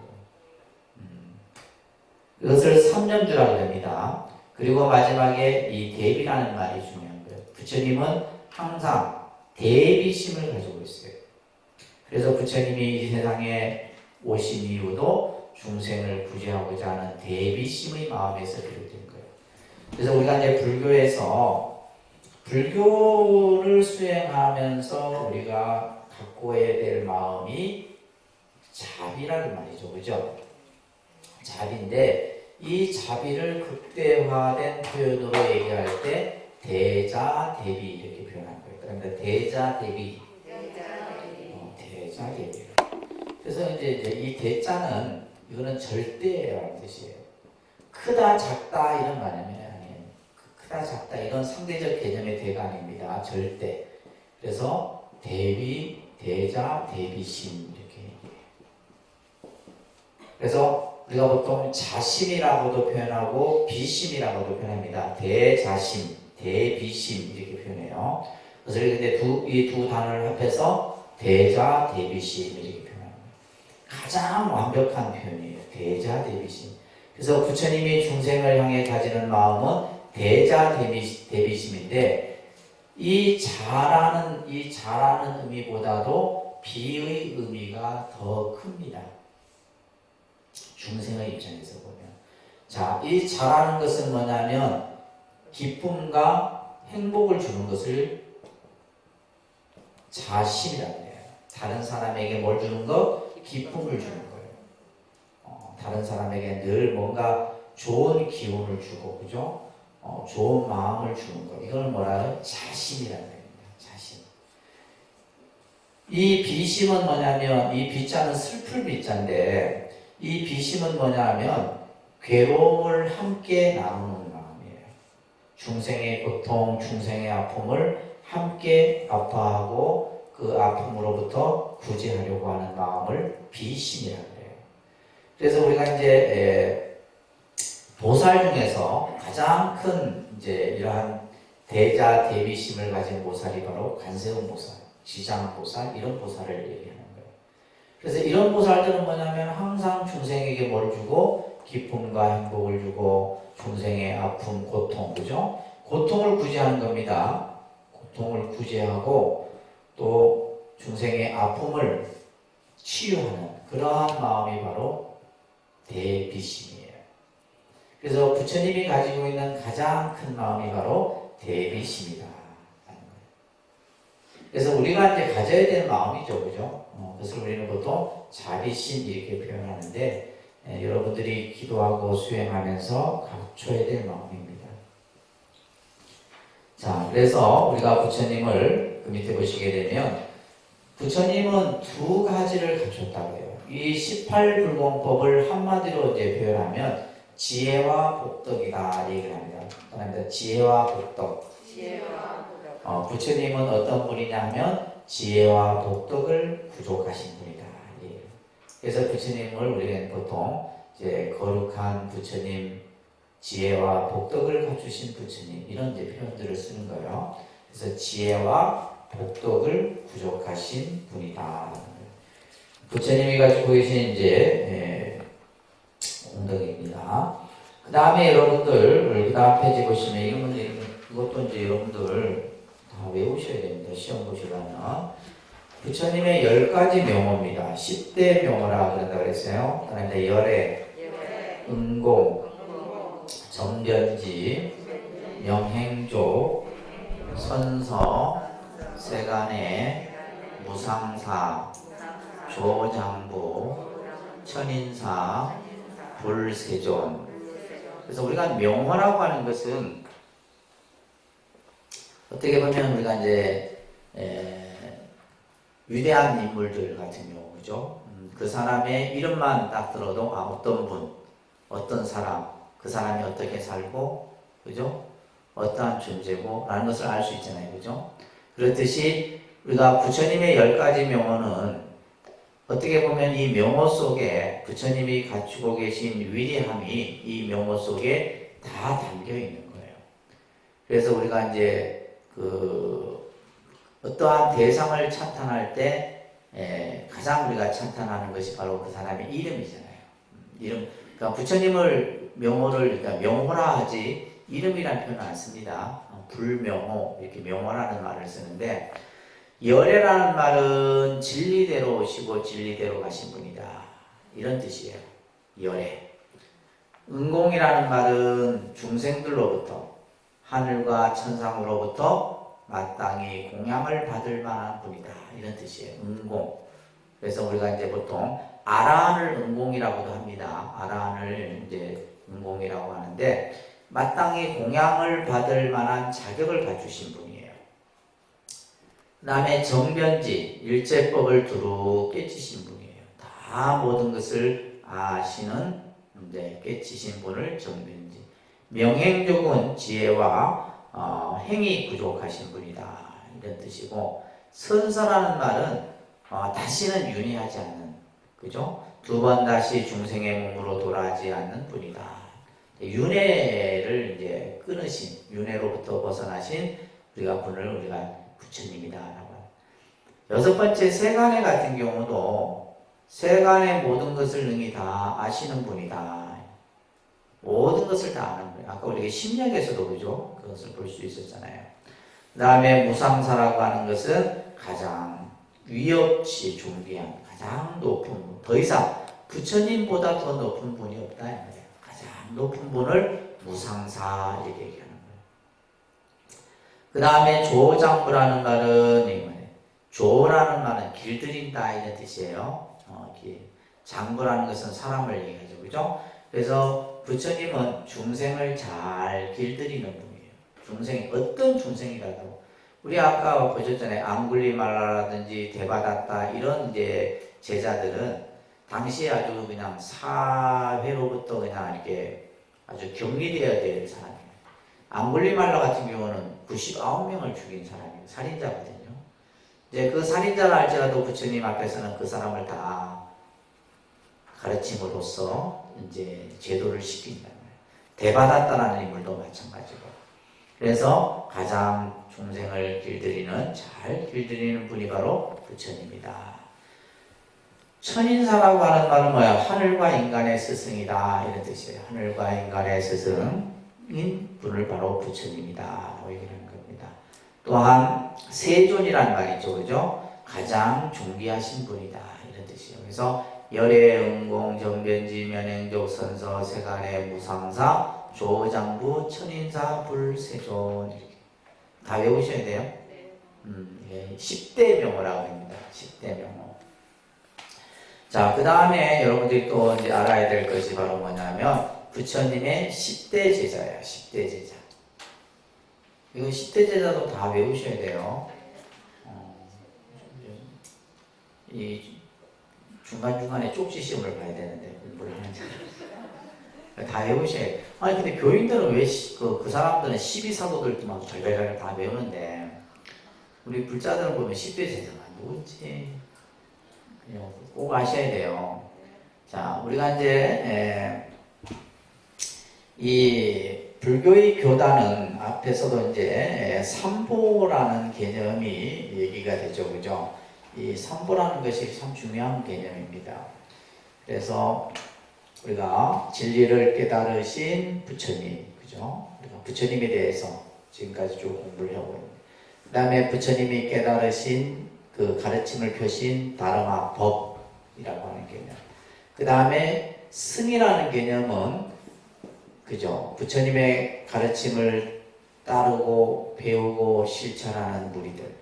그래서 보통 우리가 이제 이 승은 승가라는 개념을 가지고 있어요. 승가. 승가라는 말은 상가의 어원에서 비롯됐는데 이 승가라는 말은 이제 화합하는 무리다 이런 뜻이에요. 화합하는 무리들. 화합 중이다. 화합 중. 그래서 이제 우리 이제 승가에서 가장 중요한 그 부분이 바로 화합입니다. 화합. 왜냐하면 부처님 당시 때도 보면 1000명 혹은 수천 명, 수만 명의 사람들이 한 공간에서 살게 되잖아요. 머물게 된다는 말이에요. 암흑 기간이 되게 되면 스님들이 그 공간 안에서 머물게 돼요. 그러면 결국 그 안에서 이제 사람이 여럿이 모이다 보면 반드시 뭐가 일어나요? 갈등이 생기죠. 예를 들면 부처님 당시 때는 뭐 갈등이 없었겠어요? 갈등이 있습니다. 갈등이 늘 생기고 싸움도 일어나고 시비도 일어나요. 이제 저희 뭐 통도사 같은 경우도 스님들이 100여 명 이상 스님들이 살다 보면 하루도 조용할 날이 없어요. 똑같아. 똑같아요. 그러니까 늘 근데 보면 뭐 그런 시비 갈등이 뭐예요? 아주 사소한 일로 생기는 거예요. 똑같습니다. 예를 들면 말 한마디 기분 나빠서 그죠? 근데 이제 이러한 일들이 뭐 그냥 그래갖고 막 그냥 뭐 우리 스님들 같은 경우는 저 뒷산에 가서 치고 받고 끝나는 경우도 있지만은 어떤 다양하게 그 갈등을 이제 그런데 이제 이러한 어떤 갈등으로 인해서 결국 뭐가 생겨요? 분열이 생기고 그죠? 분열이 생기고 또 그러다 보면 수행이 되겠어요? 안 돼요? 수행이 될 수가 없는 거예요. 예를 들면 내가 한 공간 안에 누군가가 미운 사람이 있으면 공부가 되겠어요? 공부 안 됩니다. 그 사람 생각만 하는 거예요. 저놈 어떻게 내가 갈굴까 이런 생각. 공부 안 되는 거예요. 그러니까 제일 중요한 것이 바로 뭐, 그러니까 우리가 이제 승가의 어떤 이 단체의 생활에서 뭐 예를 들면 살생하고 도둑질하고 이런 거는 큰 죄가 안 돼. 제일 무서운 게 뭐예요? 그래서 화합을 깨뜨리는 화합을 가장 엄격하게 다스리는 거예요. 가장 엄격하게 다스리는 거예요. 그래서 이제 우리 지금 신도 여러분들도 마찬가지예요. 여러분들이 요 안에 들어온 이상은 뭐예요? 제일 중요한 것이 바로 뭐다? 화합인 거예요. 그래서 나중에 이제 부처님께서 육화합이라고 하는 개념을 또 법문을 써하십니다. 6가지 화합의 정신이 있어요. 그러니까 이제 그런데 이 참 화합이 안 되는 집단이 또 스님들이기도 해요. 스님들이. 그래서 이제 이러한 어떤 이 수행을 하는 이러한 집단이 형성됨으로써 승가 집단이 형성됨으로써 삼보라는 개념이 만들어지게 된다는 겁니다. 자, 우리가 이제 보시게 되면 참 이 부처님의 10대 제자 이분들의 면면을 우리가 살펴보면 참 위대한 제자들이에요. 그래서 그런 말 있죠. 훌륭한 이제 그 제자, 뛰어난 제자를 보면 그 스승을 알 수 있다라는 말이 있는 것처럼 이 10대 제자들의 면면을 살펴보면 부처님이 얼마나 위대하신 분인가를 알 수가 있습니다. 보시면 이제 사리불 존자, 여러분들 이렇게 외우셔야 돼요. 지혜제일, 사리불, 두타제일, 가섭, 설법제일, 불호나 이런 식으로 외우셔야 돼요. 시험에 어떻게 나오냐면 이렇게 해갖고 틀린 것은 이렇게 헷갈리지. 못 외우면 못한다. 이제 사리불 존자는 사리불하고 목걸련 존자 있죠. 이 두 제자는 같은 스승 밑에서 공부했던 제자예요. 당시 이제 육사회도 가운데 그 이제 제자였던데 하루는 이제 이 사리불과 목걸련이 우연하게 그 부처님의 제자인 오비구 가운데 한 스님을 만나게 돼요.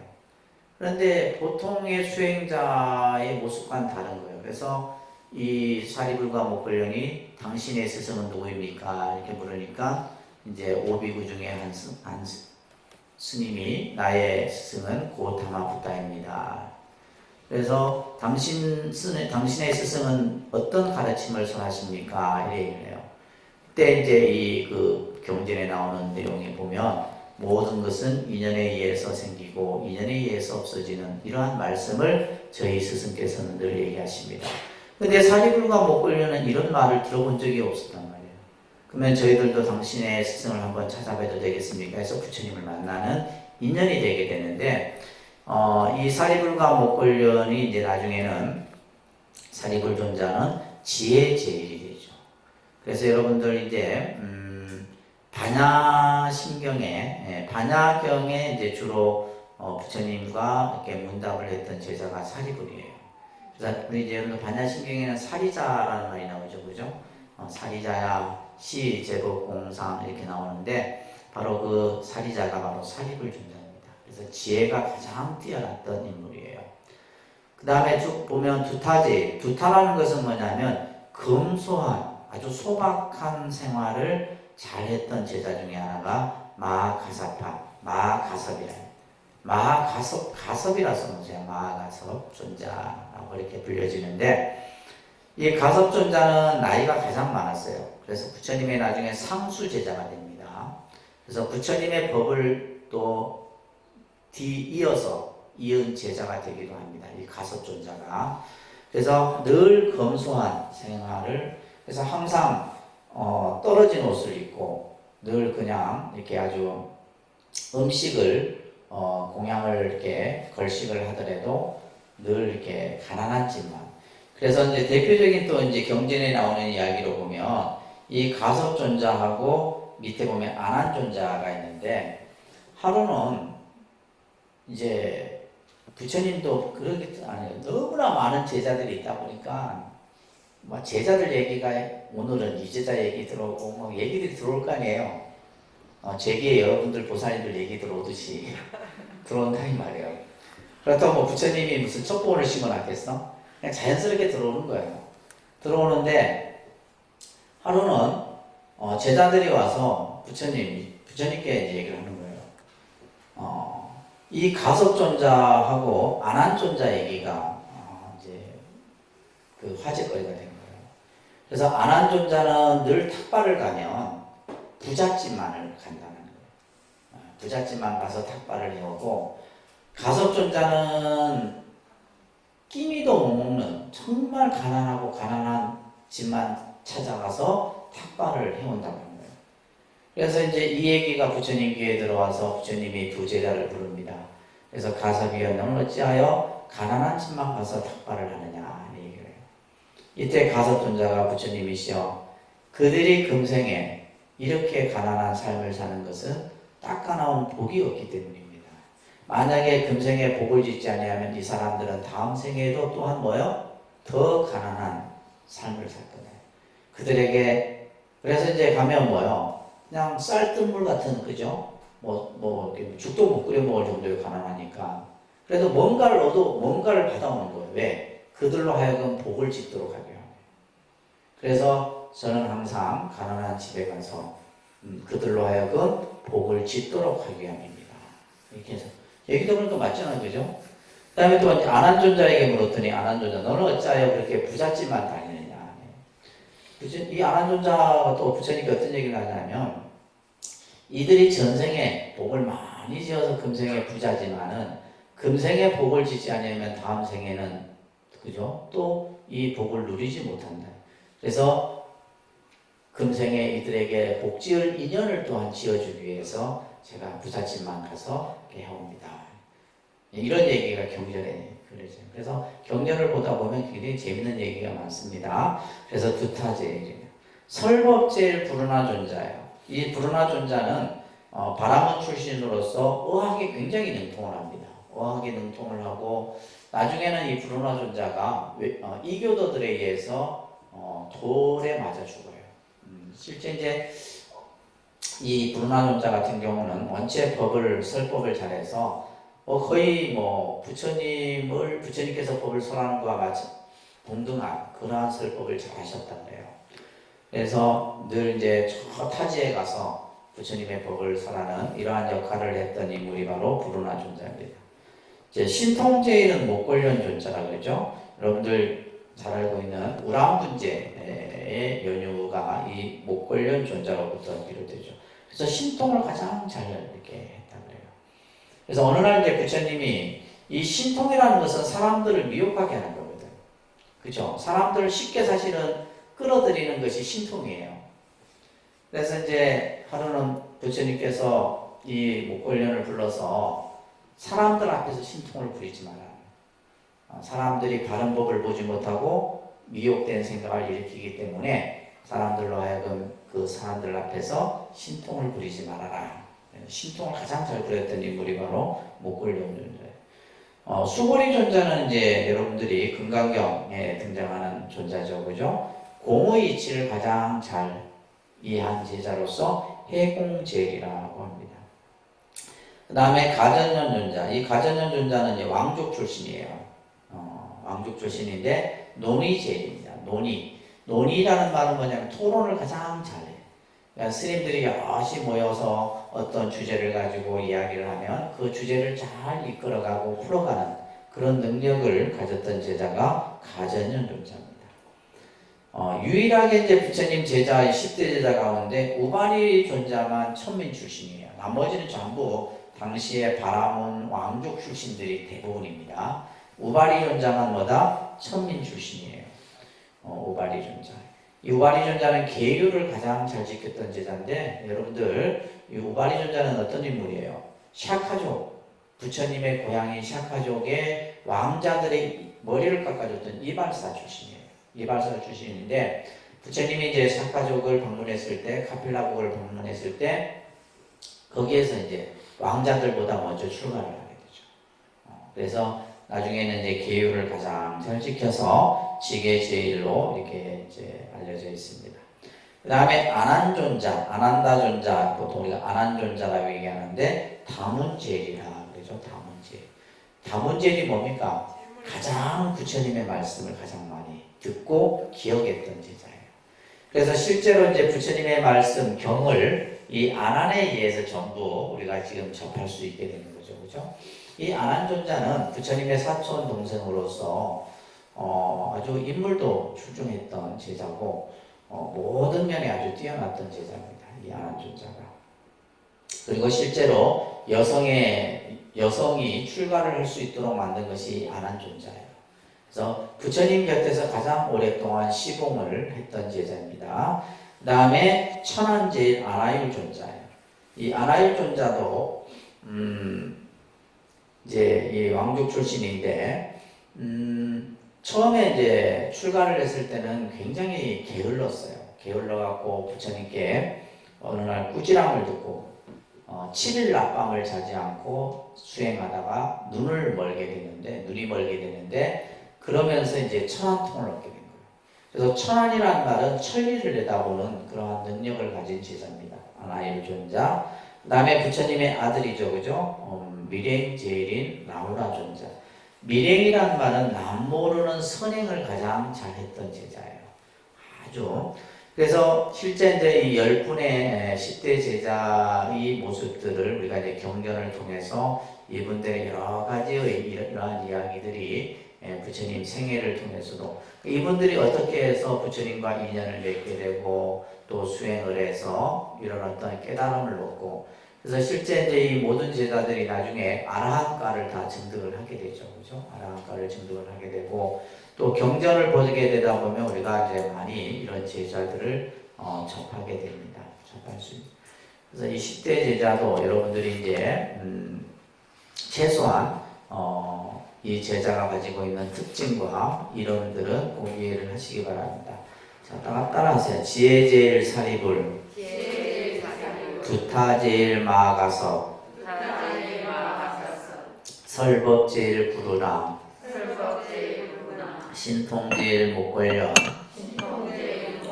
회공제일 수보리, 논의제일 가전년, 지계제일 우바리, 다문제일 아난다, 천안제일 아나율, 밀행제일 라우라.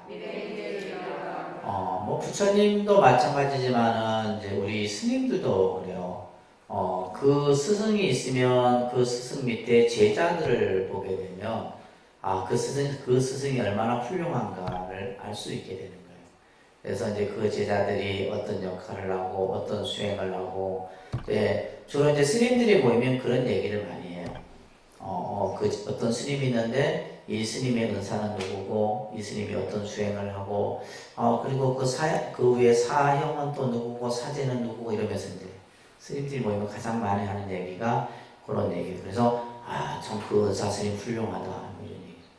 그래서 이제 저희가 얼마 전에는 송광사 스님인데 이 스님이 본인은 그렇게 공부를 그러니까 쉽게 말해 세속의 학문 공부를 많이 하지 않았어요. 그래서 이 스님이 이제 제자들을 공부를 많이 시킵니다. 공부를 막 엄청 많이 시킵니다. 그러니까 이제 이 불교 안에서 스님들 사이에서는 아주 아는 스님인데 송광사 스님이세요.